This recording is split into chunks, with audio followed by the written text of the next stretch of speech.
Dobrý večer prajem. Všetkých vás vítam pri sledovaní dnešnej časti zrkadlenia s Mávim Almadúrou. V dnešnej časti sa budem venovať téme brzdy v našom živote. Bude to voľné pokračovanie posledného videa, ktoré sa volalo rovnako Brzdy v našom živote. K tomu, aby som pokračovala v tejto téme, ste ma povzbudili vy sami svojimi reakciami a veľkým ohlasom a naozaj veľkou sledovanosťou tohto videa, za čo vám nesmierne ďakujem a veľmi ma to povzbudzuje, aby som tieto videá robila ďalej a rovnako, aby som písala články na tému ako porozumieť sebe samému, aby som v tom pokračovala. Keď spomínam články a videá, tak všetky videá a články nájdete na verejnom Facebooku, ktoré s názvom facebook.com a k tomu treba pridať Sansha, S-U-N-S-H-A, Sansha, a k tomu treba ešte pripísať obrat do seba. To je vlastne také heslo tejto mojej verejnej stránky, pretože som presvedčená o tom, že tým, že sa zmeníme svoje postoje smerom k sebe a začneme skúmať seba, ako vnímame rôzne situácie, tak sa skutočne mení náš život. Mení sa k lepšiemu, pretože sa naučíme porozumieť sebe a naučíme sa tie situácie riešiť. Takže toto sa týka vecí, ktoré doteraz boli uverejnené, či už v podobe článkov alebo videí. Dnes to bude také úplne špeciálne video, aké sme doteraz ešte nemali, pretože mám hostí.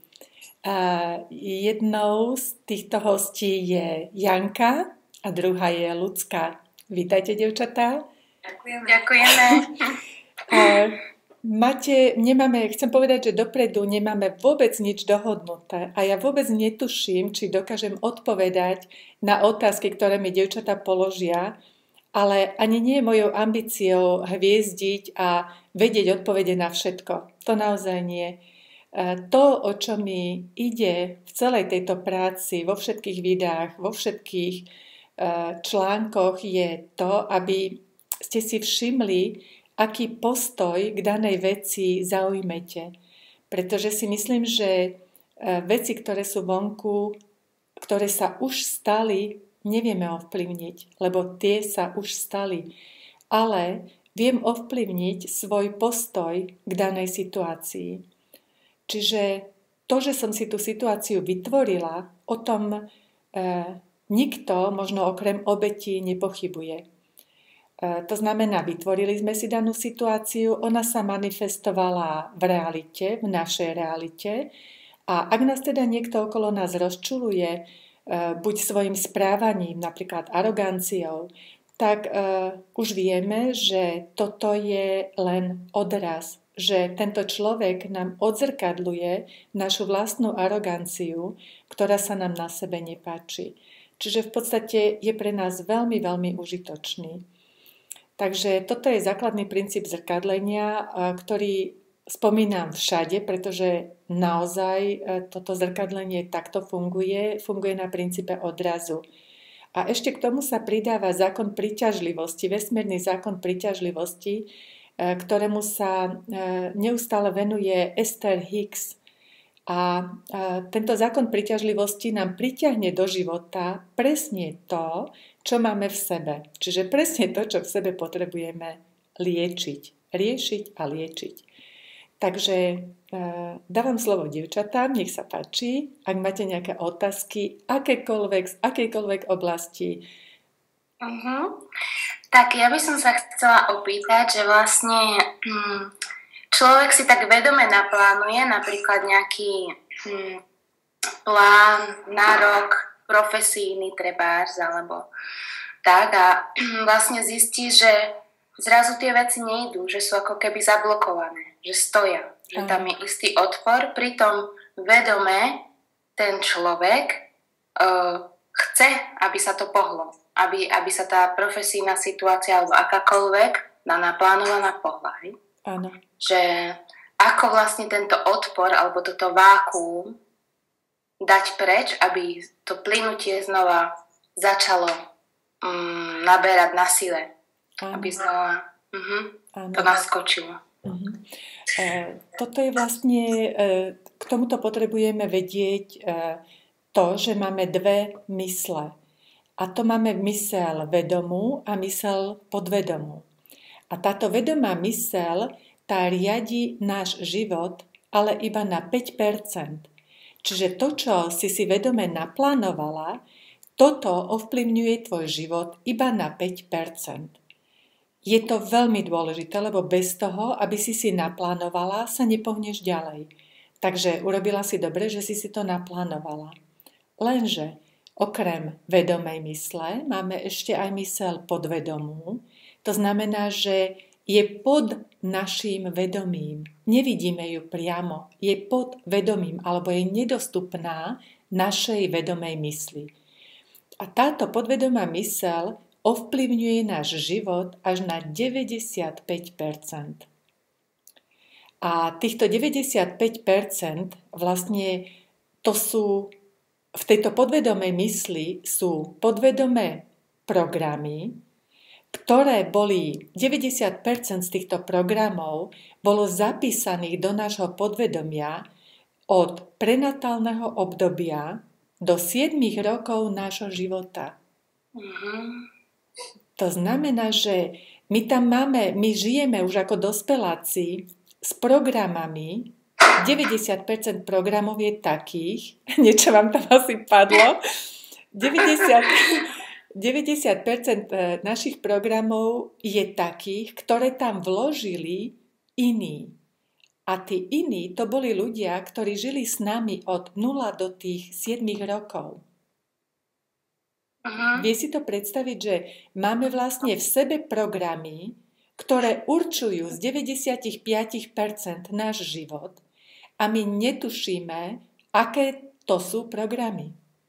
Čiže ty, keď si naplánovala, že chceš pokračovať vo svojej kariére, vedome si to naplánovala, to je v poriadku, ale v podvedomí máš pravdepodobne, veľmi pravdepodobne programy, ktoré tomu bránia. A viem si predstaviť, že jedným z takých programov by mohol byť napríklad strach. Že ak je ak sa človeku darí a je na verejnosti známy, tak sa môže stať, že ho to nejakým spôsobom ohrozí. Že sláva nie je len tie plusy, ale to sú aj tie mínusy, to je strata súkromia. Čiže neviem, či toto je tvoj prípad a toto je asi skôr na konzultáciu súkromnú. Áno. Ale viem si predstaviť... Áno, ľudská má nejakú otázku. Áno, nech sa páči. Ja by som sa chcela teda opýtať, že ako keby nemáme nič plánovať a nechať sa ako keby unášať tým životom prirodzene, že necháva to na ten prítomný okamih? Vôbec nie. Potrebujeme si plánovať, pretože ak sa chceme posúvať ďalej, ak chceme žiť svoj vytúžený život, tak potrebujeme plánovať. A toto je úloha tej vedomej mysle. Presne to, čo urobila Janka. Naplánovala si, chcem toto. To znamená, to je úplne v poriadku. Čiže táto myseľ urobila svoju robotu, ale ona má len 5% silu. A ak tieto dve mysle, tá vedomá a podvedomá myseľ, majú rozličné záujmy, vedomá myseľ má, že chcem pokračovať v práci a chcem niečo dosiahnuť, a podvedomá myseľ má strachy, tak vlastne udeje sa to, čo chce podvedomá myseľ. To znamená, že potrebujeme k tomu, aby si teda mohla pokračovať, potrebuješ zistiť, aké podvedomé programy v súvislosti s prácou máš zapísané v sebe, vo svojom podvedomí. A keď ich identifikuješ, tak ich môžeš nahradiť. Čiže keby tam bol napríklad ten strach, tak môžeš to rozobrať. Z čoho mám strach? Čo by ma ohrozilo? Čiže zase na vedomej úrovni si to rozoberieš, že čo by ťa mohlo ohroziť. A keď vedomá myseľ príjme to, že vlastne ohrozenie tam nie je, že to je celé fikcia, že to je len strach z toho nepoznaného, tak sa ti bude ľahšie vkladať nový program, že kľudne môžem byť verejnosti známa a je to úplne v poriadku. Neviem, či som zrozumiteľná. Áno. A ja som už na ten strach prišla vlastne, aj ho ako keby som prekonala teraz, ale ešte neviem, že či ten program si mám nastaviť nejako tak reálne, alebo môžem si ho aj úplne ako keby také, nie že uletené veci, ale proste, či to musí byť s tou realitou mojou doteraz v súvislosti. Vôbec to nemusí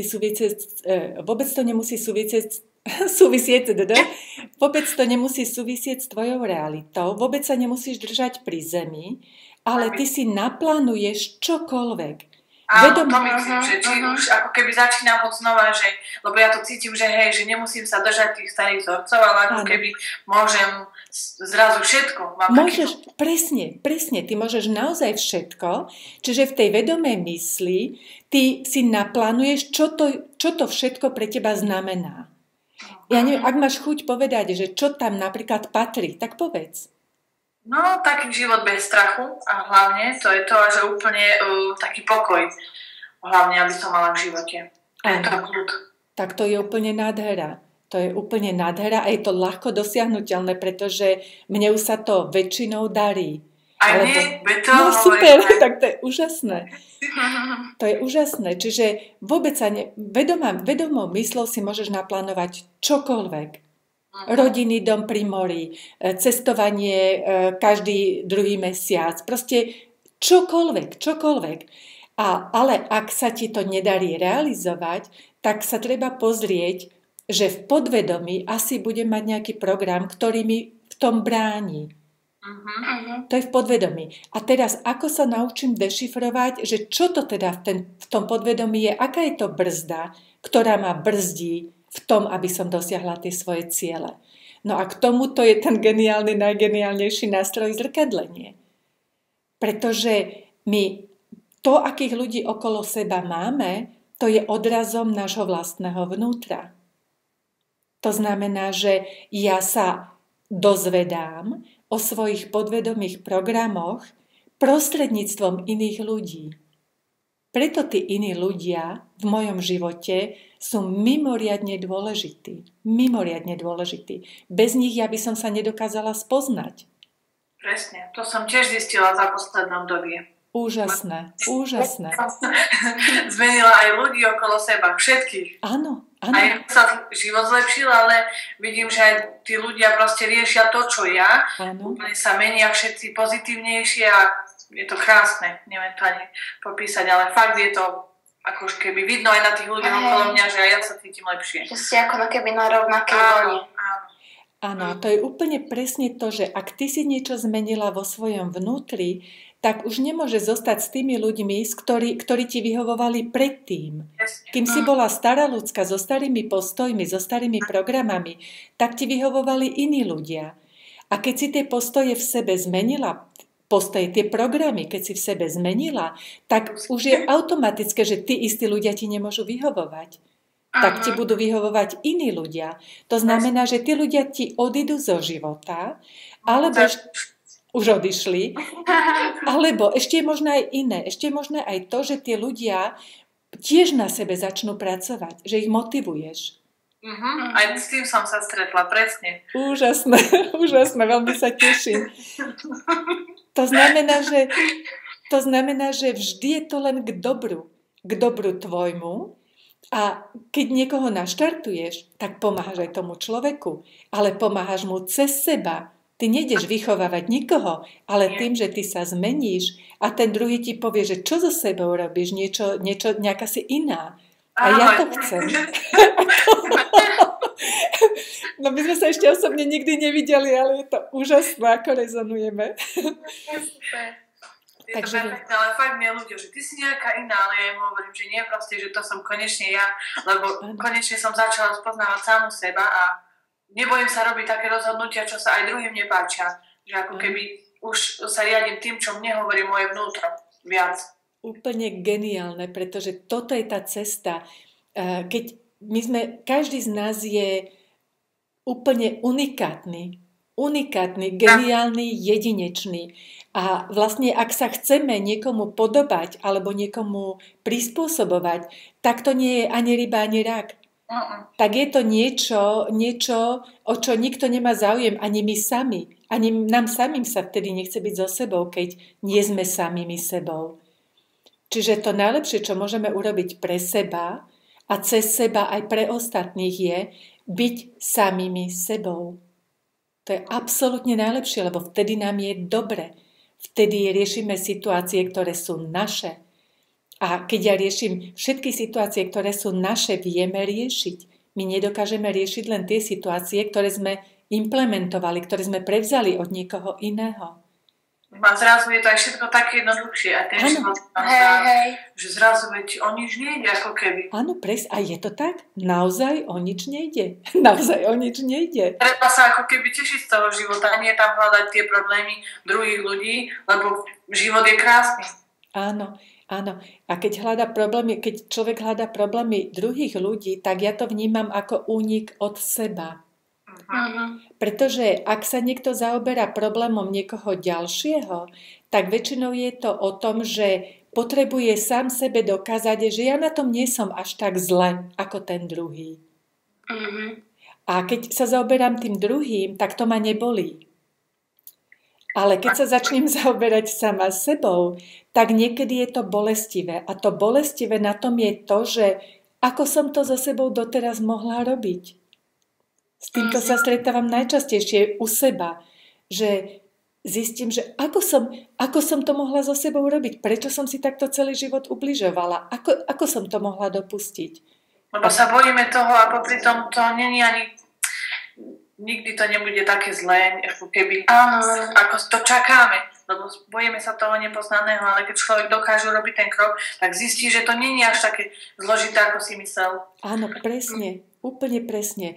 To, čo nás čaká a bojíme sa toho, tak vlastne sa z toho vytvára taká snehová guľa, ktorá sa stále nabaluje, pretože my nevieme, čo to je. A to očakávanie toho nepoznaného zlého je o mnoho ťažšie ako samotná situácia. Presne. A ilúzie a my si to fantazírujeme, neviem, ako vytvárame, neviem čo, nereálne v podstate. Áno, presne. Áno, a myslím, že Verich povedal, že situácia sa zmienila, aniž by nastala. Koľkokrát riešime niečo fiktívne. Že to je len v našich hlavách, to sú len naše obavy, to je výplod strachu, čo riešime. Ale keď sa to deje, aby som sa vrátila naspäť k tým postojom, nech sa deje čokoľvek, my máme vodítko v sebe, vnútorné vodítko. A to naše vnútorné vodítko je buď dobre sa cítim, alebo sa cítim zle. A keď sa cítim dobre, tak toto rob. Toto budem robiť. Treba to nechať proste si plynúť, lebo keď to človek potláča, či už dobre alebo zle, tak ide ako keby proti sebe. Áno. A keď potláčame, tak sa vždy cítime zle. Vždy. Takže vlastne pre nás tým signálom, či idem dobre, ale či idem v súlade so sebou alebo proti sebe, je môj vlastný pocit. A keď sa teda cítim dobre, tak idem dobre. A keď sa cítim zle, tak odporúčam pozastaviť sa. Pozastav sa na chvíľu a povedz si, no teraz sa cítim zle. Prečo sa cítim zle? Čo s tým môžem urobiť? A zrazu zistím, že fantazírujem. Priateľ mi nezavolal a ja už si predstavujem katastrofické scenáre. Ale sa v tom cyklím len. Jasné, že sa v tom cyklíš. Ale keď si uvedomíš, že cítim sa zle, lebo mi priateľ nezavolal a ja si vytváram tie katastrofické scenáre, tak vlastne hneď si v zápäti aj uvedomíš, že toto sú len moje strachy. Netreba sa báť tie veci pomenovať. Áno, presne. Toto je to a nič iné. Áno, presne. Presne. Čiže vlastne pomenujem tú vec a urobím všetko preto, aby som sa znova cítila dobre. Čiže nič nepotláčam, pretože to potlačené ma aj tak počká. Ale pozastavím sa, pozriem sa na tú situáciu, ako keby som si ju položila na tanier. A poobzerám si ju z každej strany, že čo sa to vlastne stalo, čo je tá skutočnosť a čo sú moje dohady. A pokúsim sa tie dohady dať preč, pretože to je len výplod toho strachu. A to je vlastne ten postoj, že keď sa mi niečo deje, čo sa mi nepáči, tak sa pozriem na svoje pocity. Ak tie pocity nie sú dobré, tak sa pozriem, čo je to za situáciu. A keď sa zamyslím nad tým, aká je to situácia a koľko je tam reálneho, tak vlastne potom k tomu sa potom môžem postaviť. Že dobre, nepáči sa mi to. V minulosti som si svojimi myšlienkami túto situáciu vytvorila, teraz sa zhmotnila, ale ja sa z nej môžem poučiť. Zoberiem to ako lekciu. Čiže poučím sa z tej situácie a poviem si, čo mi odzrkadľuje. Odzrkadľuje mi, neviem, čo vás napadá, mali ste v poslednej dobe nejaký zážitok, ktorom ste sa cítili zle? Aby som hovorila konkrétne. No áno, presne toto vytváranie si scenárov, že odzrkadľuje to takú vnútornú neistotu vlastne samého seba. A ten strach vytvorený, fiktívny, z toho, čo by mohlo byť. Áno, a tá situácia, ktorá spustila tento vnútorný proces, tá bola aká? Že priateľ nereagoval, alebo priateľ sa neozval? Čiže priateľ sa neozval. Áno. A u teba vznikla neistota. Áno. Doplň ma. Neistota aká? Neistota, obavy, proste, že čo sa deje, rôzne druhy scenárov, akože panika celková. Či ma ešte chce, či náhodou nemá nejakú inú, či ja neviem čo. Či neviem čo, či sa zmenilo niečo v jeho pocitoch a tak. Celkom také zásadné veci. Ano. No nakoniec to nebolo nič iné, len že bol unavený. Áno. Čiže vlastne celé tie hodiny strachu, ktoré si prežívala, tak tým si vlastne, jednak v tej chvíli si sa cítila veľmi zle, alebo v tých hodinách si sa cítila zle a ešte si vyrábaš objednávku na ďalšie dni. No, presne. Pretože opäť sa ti tie strachy nejako zhmotnia, môžu sa zase v nejakej inej forme zhmotniť. Presne. A toto je na tomto najhoršie. To je najhoršie, keď o tom nevieš, ale keď o tom vieš, tak to vieš stopnúť a vieš si povedať, že aha, tak je to lekcia, vytvorila som si ju v minulosti, teraz ju prežívam, tak sa teda na ňu pozriem. Toto je skutočnosť, že ja chcem, aby on sa mi ozýval, ale neviem, čo sa tam deje. Tvoje dohady sú, že kto vie, či už nemá nejakú inú, či ma ešte rád a toto všetko. A vlastne, keď toto celé si uvedomíš, tak ťa to dovedie k tomu, že ti odzrkadľuje vlastne neistotu. Pretože ty si cítila neistotu v tomto vzťahu. A on ti odzrkadlil tvoju vlastnú neistotu. A to je ten ukazovateľ, to je tá kvalita, s ktorou ty môžeš pracovať v sebe. Takže vždy, keď budeš cítiť neistotu, tak sa môžeš pozastaviť a povedať si, čo to teraz môžem pre seba urobiť, aby som sa cítila istejšie sama so sebou. Aby som sa cítila istejšie v tejto situácii. Rozumieš mi? Dáva to zmysel? Áno. To znamená, že ty potrebuješ budovať svoju vlastnú istotu. Program neistoty začneš nahrádzať istotou sama so sebou. A toto keď urobíš, tak jednak to obdobie tej lekcie, prežívania tej lekcie pre teba nebude také ťažké, lebo zistíš, že je to lekcia. Druhý bonus je ten, že začneš hľadať odraz, čo ti odzrkadluje, a to je neistota. To znamená, že máš šancu dešifrovať svoj podvedomý program, a to je neistota. A keď vieš, že už ten program v sebe máš, tak ho začneš nahrádzať istotou, jeho opakom. To si mám ako keby vedome? Áno. Vedome. Áno, vedome. Áno. Buď vedome, alebo je na to metóda Saikai. Aha. Zuzi, asi budeme musieť končiť, lebo Dobre. náš pes strašne šteká. Áno, dobre. Idú na... Vôbec nevadí, je to v poriadku, a okrem toho už to aj dosť dlho trvá, takže za chvíľočku aj tak skončím toto video. Veľmi pekne vám ďakujem za vstup, Ďakujem za aj my. otázky a majte sa krásne. Skvelé. Ahoj, ahoj.